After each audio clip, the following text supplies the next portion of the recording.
क्या JNU international है या इंडिया की सबसे बेहतरीन यूनिवर्सिटी है? क्या इतने ही सवाल होने चाहिए जेएनयू के बारे में, या इन सवालों के बाहर भी कुछ सवाल होते हैं? दोस्तों, मेरा नाम है संदीप सिंह और मैंने पीएचडी किया है जेएनयू से। वो कहानी बताने वाला हूँ अपने और जेएनयू के बारे में, जो आपको एक इनसाइडर पर्सपेक्टिव देगा जेएनयू के बारे में, और आपको वो वजह पता चलेगी कि कोई भी जो रहता है यहाँ पे स्टूडेंट, वो जेएनयू से मोहब्बत क्यों करने लग जाता है, क्यों पसंद करता है।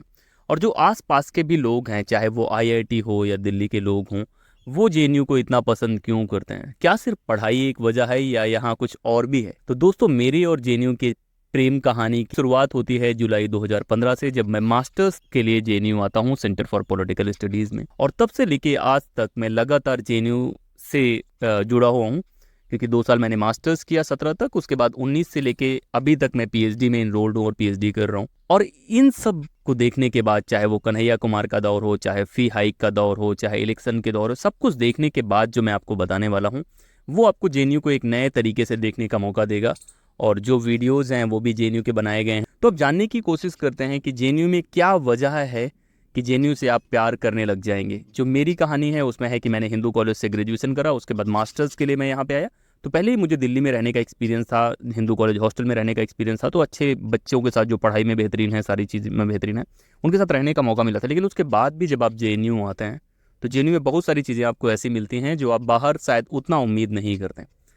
तो जो 5 वजह है या 5 प्लेसेस हैं जिनके बारे में मुझे बहुत पसंद है जेएनयू में, उनके बारे में बताना चाहूँगा।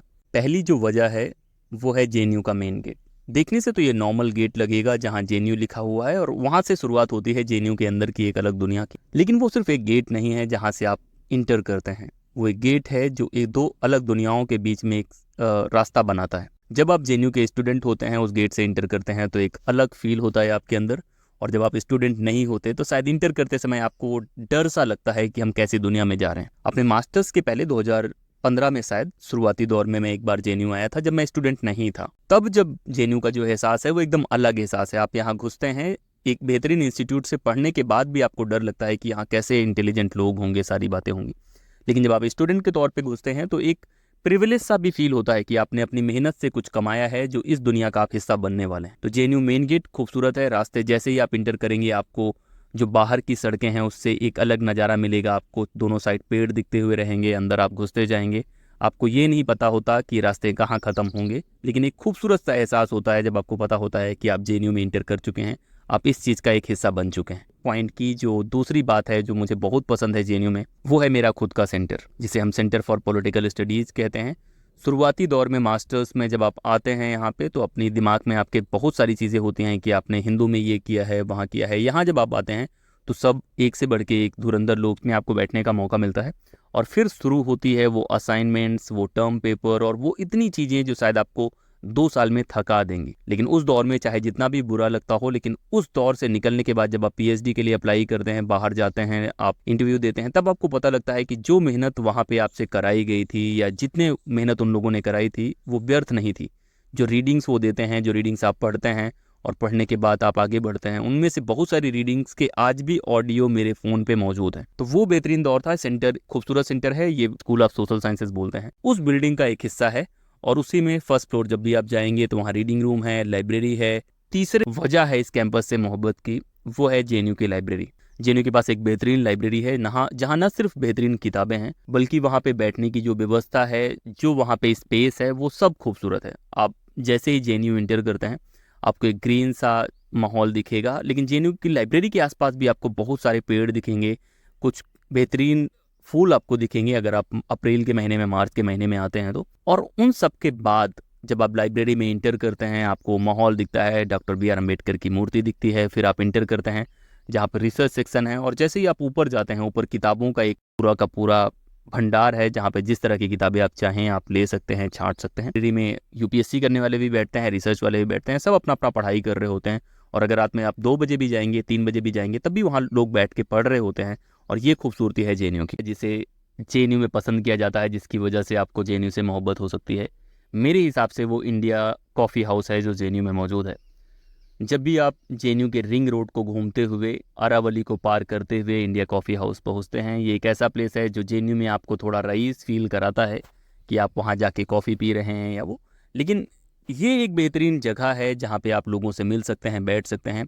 और शायद दिल्ली में पहला एक कॉफ़ी हाउस है जहाँ पे आप बाहर बैठे हुए हैं, आपको मोर दिख रहे हैं, आपको चिड़िया दिख रही है, आपको अलग अलग जानवर दिख रहे हैं और वहाँ बैठ के आप कॉफ़ी पी रहे हैं। और बेहतरीन जगह इसलिए भी है क्योंकि यहाँ का जो रेट है वो काफ़ी कम है। 20 रुपये में आपको हॉट कॉफ़ी मिल जाती है, 30 रुपये में आपको कोल्ड कॉफ़ी मिल जाती है। अगर आप साउथ इंडियन फूड पसंद करते हैं तो 50 रुपये में डोस। ये एक सांस में मैं इसलिए बोल पा रहा हूँ क्योंकि मुझे बहुत ही जगह वो पसंद है, मैं वहाँ पे खाना पसंद करता हूँ। वहाँ पे उपमा बहुत अच्छा है और सबसे अच्छा है कि वहाँ आप बैठते हैं तो सब लोग अपने अपने कामों से मतलब रखते हैं और आप अपने हिसाब से जिसके साथ बैठना चाहें बैठ सकते हैं। पसंद है। अब वो पांचवा प्लेस जो है जो मुझे बहुत पसंद है और मेरी मोहब्बत का रीज़न है वो है जेएनयू का स्टेडियम। जैसे ही आप कॉफ़ी हाउस से थोड़ा आगे बढ़ते जाएंगे फिर एक हॉस्टल आता है, यमुना हॉस्टल, वहाँ से एक रास्ता जाता है स्टेडियम का। स्टेडियम बेहतरीन है न सिर्फ जगह की वजह से कि दिल्ली में इतना आसानी से आपको इतनी बड़ी जगह नहीं मिलती जहाँ आप दौड़ सकते हैं, क्रिकेट खेल सकते हैं, वॉलीबॉल खेल सकते हैं, बास्केटबॉल का कोर्ट है और बैठने की भी बेहतरीन जगह है। ये सब होने के साथ साथ जब हम बड़े स्टेडियम की बात करते हैं, आसपास इतने पेड़ हैं, इतनी हरियाली है। और अभी भी जब मैं आवाज़ रिकॉर्ड कर रहा हूँ तो मैं यहीं बैठा हूँ, कहीं मुझे चिड़िया की आवाज़ आ रही है, कहीं मोर की आवाज़ आ रही है। तो बेहतरीन स्टेडियम है जहाँ पे आप रात को 10 बजे भी दौड़ने आएँ कोई दिक्कत नहीं। और बहुत लोगों को मैंने दौड़ते देखा है 10 बजे, 11 बजे, दोपहर के 12 बजे लोग यहाँ पे एक्सरसाइज कर रहे होते हैं। और टेनिस का भी कोर्ट है, सारी चीज़ें सुविधाएं यहाँ पे हैं। और ये पांचवा रीजन है जेएनयू से मोहब्बत का। और भी रीजन्स हैं जिनमें जेएनयू का कन्वेंशन सेंटर। जब भी आप सेमिनार अटेंड करना चाहते हैं या बड़े इवेंट्स अटेंड करना चाहते हैं, जेएनयू के कन्वेंशन सेंटर में हमेशा कुछ ना कुछ इवेंट होते रहते हैं। बिल्डिंग के हिसाब से लाजवाब बिल्डिंग है, आप इंटर करेंगे आपको फील होगा कि शायद आप किसी दूसरी दुनिया में हैं। और सुविधाओं के साथ साथ वहाँ हर तरह के प्रोग्राम्स होते हैं, कुछ कुछ स्पिरिचुअल भी होते हैं और अलग अलग सेंटर्स के प्रोग्राम वहाँ पे होते रहते हैं। एक साइड जो तिरंगा लगा हुआ है, अभी 2-3 साल पहले लगा है, बेहद खूबसूरत लगता है। अगर आप शाम को निकलते हैं और उसको वीडियो देखते हैं बहुत खूबसूरत लगता है। अंदर नेहरू जी की जो मूर्ति है वो बेहद खूबसूरत है। बाहर जब आप बैठते हैं तो वहाँ पे कभी नीलगाय लड़ रही होंगी, कभी कोई बैठा होगा, वहाँ पे लोग बैठना पसंद करते हैं। तो ये सारी बातें हैं जो जेएनयू को बेहद खूबसूरत बनाती हैं। और आखिरी जो रीज़न है वो है जेएनयू के ढाबे। जेएनयू के ढाबे बेहद खूबसूरत हैं, इस वजह से नहीं कि वो खूबसूरत दिखते हैं, इस वजह से क्योंकि उनका खाना अच्छा होता है और उनका रेट अच्छा होता है। जब भी आप दिल्ली में खासतौर पे बाहर खाने जाएंगे तो रेट इतना महंगा होता है कि आम जो स्टूडेंट है वो इतना आसानी से उन सुविधाओं का लाभ नहीं हो सकता। लेकिन जेएनयू में आपको ये सुविधाएं हैं कि आप बहुत कम पैसे में अच्छा खाना खा सकते हैं। और चूँकि एक मानव अधिकार भी है कि आपको कम पैसे में अच्छा खाना मिल जाए, आपका पेट भर जाए, उससे खूबसूरत क्या है। तो ये है जेएनयू की बातें मेरे इनसाइडर पर्सपेक्टिव से जो मुझे पसंद है, जो मैं बताना चाहता था आप सबको। तो जिसको भी जेएनयू जाना है, वो जेएनयू की तैयारी कर रहा है, चाहे मास्टर्स की, पीएचडी की, वो कनेक्ट हो सकता है। सब्सक्राइब करें, लाइक करें और ऐसे बहुत सारे वीडियोस आने वाले हैं जेएनयू के ऊपर, जेएनयू के आसपास के बारे में। ये सब देखते रहें, बने रहें और ऐसे वीडियो आते रहेंगे। इस वीडियो में इतना ही। जय हिंद।